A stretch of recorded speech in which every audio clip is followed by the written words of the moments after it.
Hi, everyone, and welcome back to The Health Hunt, a human, humble, and humorous exploration of how to level up your health and, very importantly, get better sleep. Today, we're wrapping up our three-part conversation with Dr. Michael Breus, better known as the Sleep Doctor. Dr. Breus is a double board-certified clinical psychologist and clinical sleep specialist, a diplomat of the American Board of Sleep Medicine, a fellow of the American Academy of Sleep Medicine, and author of 5 best-selling books on sleep health. In part 1 of this discussion, which is episode 33 of this podcast, we explored chronotypes and learned why understanding your natural sleep-wake rhythm can completely change the way you think about sleep. And then in part 2, which is episode 34, we tackled some of the most common sleep complaints out there, waking up at 3 a.m. We learned why it happens, how to get back to sleep, and then the 5 sleep habits Dr. Breus recommends to improve your sleep quality. And today, we're finishing strong. We're diving into some of the biggest questions in modern sleep health. Are sleep trackers actually accurate? Should you be taking naps? What's the difference between obstructive and central sleep apnea? Are CPAPs really the only option? And how does sleep differ between men and women? And what does the future of sleep science look like? Before we pull up the covers, I'm required to remind you that the Health Hunt podcast is for informational and entertainment purposes only. We are not medical professionals, and nothing shared should be considered medical advice. Always consult your healthcare provider before making changes to your health.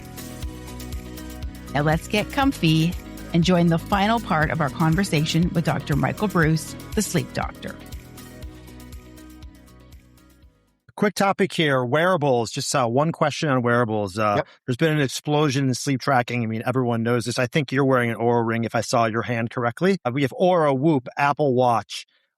How accurate are these devices? And I think I know the answer to this. What is the gold standard? Yeah. So none of them are great. Okay. I just want to be super duper clear of that. Different ones do different things better than others. The way we measure depth of sleep is through brainwaves. And it's really hard to get brainwaves from your finger, right? Or your wrist. What the data would suggest, and these are published studies, would show that they're pretty good at telling you when you fall asleep and when you wake up. But if I'm honest with you, I can fool them. If I'm sitting there watching TV and not moving very much, my heart rate slows down. It pretty much thinks I'm asleep, right? So you need to be thoughtful about the data. The trackers today don't do what a full sleep study would do. Okay. And so the way I teach people how to look at these data is quite simple. Don't look at an individual night. Look at trends over time. So don't look at your data every morning. Once a week, maybe Sundays. That's when you look at your data and you can see, oh, you know what? I had alcohol on Friday night and my deep sleep went into the crapper. I kind of understand how that's going to work. And start to use it as a guidepost, but not as a rule maker for you. Because a lot of these are off. I can't count the number of people who wake up and they say, my ring or my watch or my wristband said I got a 37, and I felt great. Here's what ends up happening is it's a self-fulfilling prophecy. If you think you got a 37, your day is going to end up being a 37. Like, shut up. Stop looking at the data and just live your life. I can assure you, you are your best doctor. When you wake up in the morning, how you feel is a really good indicator of how well you slept. If you're looking over time, and not at hours of sleep, but at percentages of stages of sleep, so you have the core, deep, and REM, what do those percentages look like? What's good numbers? Yeah, so it depends on how old you are. And so if we're talking about kids, which we're not going to, that's very, very different. But let's say adults age 25 to, let's say, 50. The general averages are pretty straightforward, roughly 20, 25% REM, roughly 20, 25% deep. 45% stage 2 and 1% stage 1 is kind of what you're looking at. But to be fair, different people have it different ways. If you're taking medication, that could be completely different. Every SSRI in the universe, which is an antidepressant medication, zaps the crap out of REM sleep. So you won't get nearly those numbers. A lot of people come to me and they're like, what's the best supplement for me to take to increase my deep sleep? Yeah, it's called more sleep. Okay. Like, it doesn't work that way. It's really about consistency. If you wake up at the same time 7 days a week, you will get more consistent sleep, and it will absolutely over time give you the numbers that you want. And by the way, this is very personalized. Like I'm 58.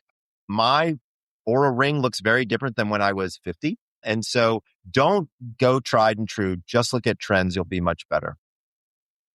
All right, very cool. So I mentioned I'm fascinated by things that don't make sense to me. And this is a topic that Dan and I are like completely divergent on. So I haven't taken a nap since my fifth birthday when my parents were like, "You're a big girl." Sounds fun. I hear people that like it. One of them is Dan. He naps every day. So I'd like to just sort of get into a little bit about napping. I mean, I have a bunch of questions, but I feel like maybe you can just run with it. It's more along the lines of, is napping good for people? Is it maybe some people, maybe based on their chronotype, it's better than others? Are you interrupting your sleep cycle? And therefore, if you sleep a little bit, you wake up groggy. Tell me everything and anything that you think is important about naps. Sure. So I love a good nap, especially when watching golf. Rory gets to the tee box, like they whisper. And if you fall asleep, who cares? You're going to catch up. ESPN's going to show you all the good holes anyway, so it doesn't really matter. I don't think there's anything wrong with napping. However, if you need a nap every day, that's a good sign that you're not getting good quality sleep at night. Also, if you have insomnia, you should never nap because it lowers your sleep drive and it makes it very difficult for you.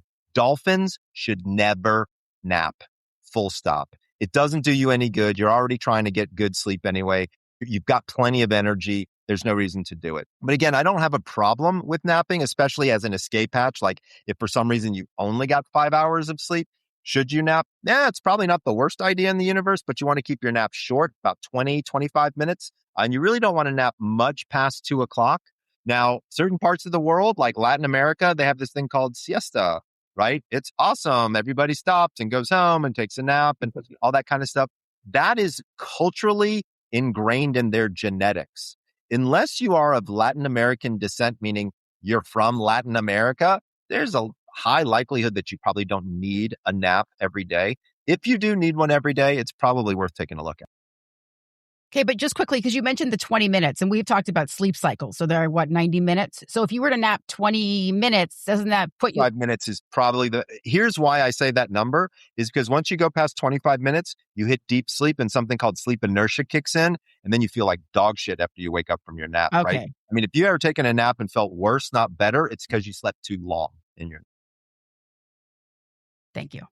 Sure. So as we're having this conversation, I believe it's the Masters this weekend, it's Augusta National. It is. So on Sunday, everyone in our audience should know Michael is taking an epic nap on Sunday, assuming he's watching the Masters. I love the Masters. Absolutely. Yeah. I can definitely see me falling asleep during the Masters. I love it. Okay. So moving on to sleep disorders, and the scariest word, which I think in sleep, is CPAP. People just fear the hell out of the word. Sure. Can you just tell my audience what the difference between sleep apnea and obstructive sleep apnea is, the difference? Yeah, absolutely. So there are several types of sleep apnea. One is obstructive. So obstructive sleep apnea is where there's an actual physical obstruction. So you got big tonsils, you got a fat tongue, you got high hanging palate, things like that, where something actually falls to the back of your throat and blocks your throat straight away. That is obstructive sleep apnea. That is, by the way, by far the most popular kind of sleep apnea. And that is the one that is probably the easiest to treat. There's also something called central sleep apnea. Central is much more serious. This is where your brain tells your lungs, don't breathe. That is problematic. That is not so easy to treat. You have to use special respiratory stimulants. I've had to send people for brain surgery, believe it or not, for these types of things. Oh yeah. So you have to, if you go in and you get a sleep study done and they tell you you've got central sleep apnea, it's a very different treatment protocol pathway than if you have obstructive sleep apnea. If you have obstructive sleep apnea, which is what I have and what you've discussed as having, that's a little bit of a different path. Depending upon your severity level, there are a lot of different options. So I use a CPAP machine made by a company called ResMed. I love it. I've been working with them for a while. I like their masks. I like the way the whole thing works. It works well for me. A lot of people don't adapt quickly to CPAP or they avoid it altogether. There are now mouth guards, which is an upper and a lower, and the lower is brought slightly forward, which opens up your posterior airway space and allows you to breathe a little bit better. There's something called a bongo, which is a nasal thing that you put in your nose, and it's only half of the CPAP. It's what's called the EPAP. So this is when you breathe in, you get full air, but when you breathe out, it closes a little bit and causes an expiratory pressure, which opens up the lungs automatically, the throat rather, automatically. There's surgical interventions. You might have seen commercials for something called Inspire. There's a couple of other ones that are out on the marketplace too. I'm not a huge fan of surgery if we can avoid it, but there are people who got great relief from that. You have to be a good candidate for one of these Inspire. And I have, to be honest, had a couple patients have it done and it didn't work. So that can also be problematic. Inspire is it's like a 50-cent piece device that sits underneath your clavicle as a battery. And they snake two wires up inside your neck, one to the back of your tongue and one to the vagus nerve. And these are vagal nerve stimulators where as soon as your tongue falls back, it sends an electrical signal and pushes your tongue slightly forward. I mean, you're not like a lizard and your tongue isn't flying out of your mouth or anything like that, but it does move your tongue a bit forward. My favorite device that just came out on the marketplace that's non-CPAP related is called Excite OSA. So this is a tongue stimulator that you wear during the daytime for about 45 minutes, and it vibrates and actually shrinks your tongue by about 2 or 3 millimeters. It doesn't change how good a kisser you are. It doesn't change your voice. It doesn't change your taste buds. But what it does do is open up the oral cavity and make it a lot easier for you to breathe at night. There are also a whole host of surgeries that can be done by an ear, nose, and throat doctor, surgeon preferably, that can do all kinds of interesting things there. I am not a surgeon, so I'm probably not the best person to talk about those, but just so that people know, there are definitely things there. Weight loss is also another thing that's important to think about. Weight loss can definitely be helpful. I think it's Zepbound is the GLP-1 that has been, if you're diagnosed with sleep apnea, you can actually get Zepbound, which can help with weight loss. But I'm going to be clear about something. Look at me. It's not like I need to lose any weight, and I got rip-roaring sleep apnea. So just because you lose weight doesn't mean your apnea is going to go away, and vice versa. Just because you got a lot of weight on you doesn't necessarily mean you have sleep apnea, but it definitely can compound the problem. And that is one of the things people need to think about. Looking into the future of the treatments of sleep apnea, there is a pill on the way. There are at least 3 companies who are in phase 3 clinical trials who have found different medications that will affect this area of anatomy that are showing some pretty interesting promise. I don't think they get rid of the apnea altogether, but at least one I read a study on that cut your apnea-hypopnea index by half just by taking the pill. Wow. That is a very, very solid list of remedies. I am a ResMed 11 guy. I have a NI30 nasal pillow mask. So do I. And the thing that flips over, like kind of. I like the thing on the top because I can move my head around and it just, works a lot better. But I don't have the NI30. I have the full face one because I'm a mouth breather. Got it. One question just about CPAPs and ResMed. Why is ResMed the only game in town? So they're not the only game in town, but I would argue they're the best. I got the opportunity to tour their facilities. They have like 40 engineers just for masks. These are the guys that have been in it the whole time. I believe CPAP was invented by a guy named Colin Sullivan, and a fellow by the name of Peter Farrell went down, and he's from Australia. I'm quite good friends with his son, Mick, and who now runs ResMed, and they've really been in this game for quite a long period of time. There used to be 2 companies. One was called Respironics, and unfortunately, they had a recall of their device. A piece of foam that was inside it would disintegrate over time. You would breathe that into your lungs, and it was a carcinogen. So that's cancer causing. So that's really what I think pushed them out of the game for a while. Rumor is that they're going to get back into it. But if I'm honest with you, I don't know. There are a couple of other companies that make CPAP machines as well. So I wouldn't say that there's like a monopoly or anything like that. But for me personally, I've known this company for 20 years. I really like the way they do business. And I like that they've been helping my patients for a very long time. I just have one quick question because it's something we brought up when we were talking about this in an early episode when we said the sleep doctor can maybe help us answer this. So we hear about CPAPs and apnea everywhere. Is this something that is more prevalent in modern life than it would have been 100 years ago, or it was just because people didn't know about it back then?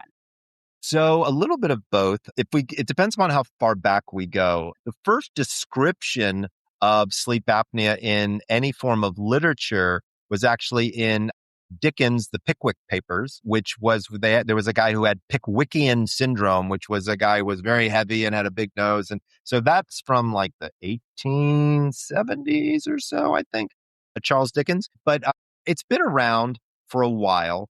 Here's what if I had to make a guess, because I don't have a lot of data to support this, I think the heavier our society has become by eating a lot of processed foods and not eating whole foods and things like that, and the diets, I think that has contributed remarkably to sleep apnea. But, when you go over to Europe, the number of cases are not nearly as much there, and they eat a lot of farm to table.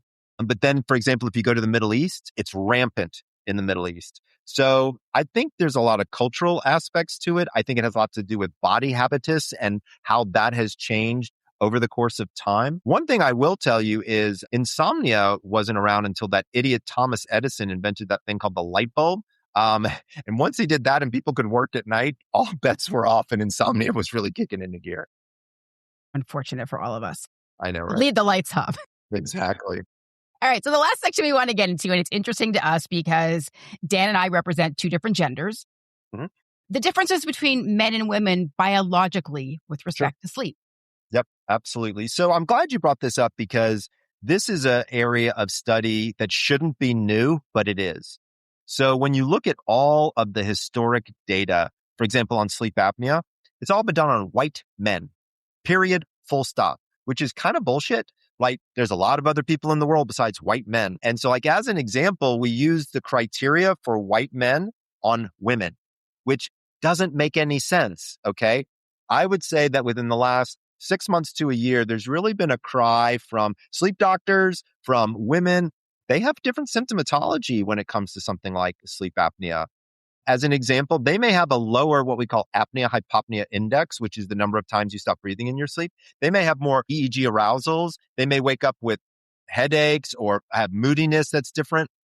And here's what ends up happening is a woman says, I'm not getting good quality sleep. I don't know what's wrong. Doctor goes and does a sleep study, uses the wrong criteria and says, look, I don't see anything. Let's just put you on an antidepressant. That's a really terrible idea.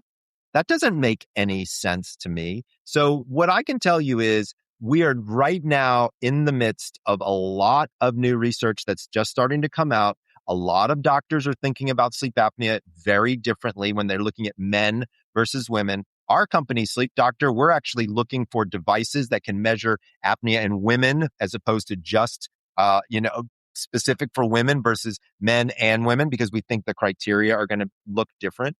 When you look at something like insomnia, historically, we do have a tendency to see women report to sleep centers more for insomnia than men have a tendency to do, because men are all macho. Oh, I only need 4 hours of sleep. Bullshit. Women are much more vocal with their doctors. They talk with their doctors more. And they're also more vocal about their symptomatology, which, by the way, I think is a good thing. So I think there are some gender differences.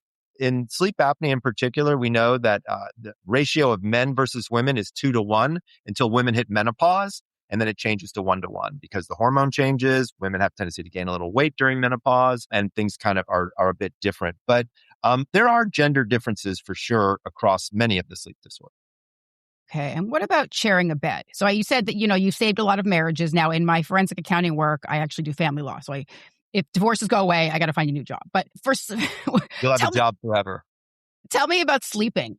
Is it good or bad to sleep with a partner? Are there ways to make it better if it's bad? Yeah. Well, so look, I mean, if your partner's a heroic snorer, you will lose probably an hour or so's worth of sleep a night. And there's real data behind that. What I tell people all the time is the strength of your relationship does not depend upon where you sleep. Right. And so if you need to sleep in separate bedrooms in order to get a good night's rest 3-4 days a week, I don't think I care. A lot of people are worried about things like intimacy. Here's what I can tell you is you get a lot more intimacy when you're awake, not right. And it's only happening 3 days a week, which, by the way, would be kind of crazy. Right. So like you start to think about it, being in separate bedrooms can actually allow you to be more intimate, can have better movement on your relationship in terms of positivity. So I don't think I have a huge problem with it. However, women do sleep better. The data which suggests women sleep better with somebody in the room. But by the way, that can be a dog. Okay. So like just be thoughtful about that. If your bed partner snores or is super duper restless or does a bunch of things that are preventing you from sleeping, then it is probably not the worst idea to move separately. But you want to make sure that you come back together a couple, 3 nights a week. So that way you still get, the benefits of doing that. Excellent. We just want to know, with social media being prevalent, there's experts who aren't the sleep doctor everywhere. So what's one piece of common sleep advice that you hear that you really disagree with? 8 hours. 8 hours is a myth. Very few people need 8 hours. It's a range, like I was saying before, 7 to 9. Sleep is flexible. People need to understand that it's flexible and sleep is personal. And there are no hard and fast rules to sleep. Everybody's sleep is different. You should personalize it to yourself. Okay. So you've talked about so many interesting things and there's so many new developments. What is the next frontier of sleep science and sleep research, and perhaps something that's not on people's radar? Well, I'll tell you what I've been looking at lately. I spent the last 2 years becoming a dream therapist. Right. So what does that mean? I'm not a dream interpreter. I want to be very clear about that. There's very little data behind dream interpretation. Dream therapy is where you use the dream itself in the therapeutic context. So if somebody, for example, has a nightmare, there's some interesting work on what you can do in order to help people resolve nightmares. There's some new theories out there that I think are really compelling. And that's the type of work that I'm starting to do with people, accepting people into my practice. I don't have a large clinical practice. I want to be super clear. But I am starting to work with people with nightmares because that's an area that I think is really ripe for some new, interesting protocols for people to start working with. And it's not just pharmaceuticals. There's a lot of pharmaceuticals that can just knock out nightmares. It's not what I'm talking about. REM sleep is what I call emotional metabolism. So during REM sleep is when you move information from your short-term memory to your long-term memory. And in doing that, you actually process emotions. And so a nightmare, by definition, wakes you up in the middle of that process. And so you never get a chance to process. And so the goal here is to use dreams in therapy, where you discuss your dreams, you work through your dreams, you start to understand your dreams in therapy. And that can be very, very helpful for people when they're going through some of these times. I think that's an area that, number one, not a lot of sleep doctors talk about because, quite frankly, we haven't really been trained in a lot of it. But number two, I think it's an area that it's not well understood. Like when I was getting my, when I was doing work in sleep medicine in my internship, we almost never mentioned dreams. And I took a 1.5 to 2-year-long course with Dr. Leslie Ellis, who genius when it comes to dreams. And she's been teaching me quite a bit about that. She has a wonderful course for clinicians that they can go through. So that's kind of I think a really cool area of study. The other big thing I think that's going on now is dreams and longevity. You can't throw a dead cat without hitting somebody who's talking about longevity these days. And so here's what I think the bottom line is. You can't live long without sleep. That's just the bottom line. Drop the fucking mic.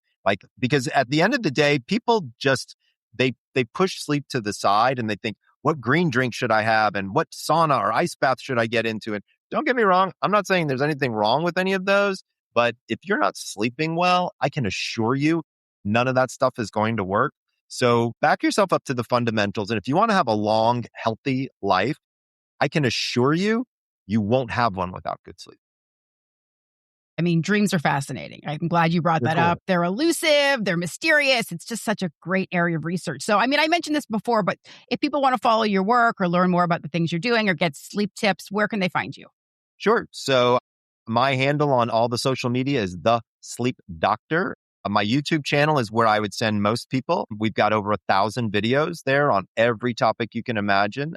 You want to learn more about the chronotypes? If you go on over to thesleepdoctor.com, you can take my chrono quiz. And also, if you think you might have a sleep disorder, please, please, please get a sleep study done. We sell them for $200, and we take insurance. So, I can assure you, let's figure you out and let's get you sleeping better. That is some good stuff. Thank you so much for being here. This was such a pleasure. I couldn't talk all day, but it's so good. Thank you so much, Michael. Appreciate it. Always a pleasure. Dan's been a friend for a while, so it's always my pleasure to hang out with friends and new ones. Sandy, I'm liking you already. You and your dolphin self. Oh my God. But yeah, no, it's always fun and it's great. When people are supportive of my work, I really appreciate it. So I just want to say thank you to both of you. Thank you to the audience and just wish everybody sweet dreams. I love it. Thank you. My dog's been snoring the whole time we've been on this call. So you probably hear him. Thank you. That wraps up our 3-part conversation with Dr. Michael Breus. And what an incredible series it's been. Over these 3 episodes, we've covered everything from chronotypes and personalized sleep schedules to middle-of-the-night wake-ups, sleep habits, naps, sleep apnea, wearables, and even the future of sleep science. One of the biggest themes that kept coming up was something we say often on this podcast. Sleep isn't a luxury. It's a foundational pillar of health. And whether you're trying to improve your energy, mood, metabolism, longevity, or overall well-being, better sleep is one of the highest return investments that you can make. If you haven't listened to parts 1 and 2 yet, we highly recommend going back and checking out episodes 33 and 34. Together, these 3-part conversations provide a practical roadmap for understanding and improving your sleep. Because as Dr. Breus says, if you change your sleep, you can change your life. It's just that important. And we've linked all the ways you can follow the Sleep Doctor in the show notes. Now, we'd love to hear from you. Did something in this series change the way you think about sleep? Have you figured out your chronotype? Are you a napper, a tracker enthusiast, or someone who's still battling that 3 a.m. wake up? Send us a message to let us know at info@thehealthhunt.com. Visit us at thehealthhunt.com or just connect with us on social media at thehealthhunt_podcast. If you enjoyed this episode, please follow the show, leave us a rating and review, and share it with a friend who could use a little more or better sleep in their life. Thanks for joining us on The Health Hunt. And until next time, we wish you peaceful nights, better mornings, and sweet dreams.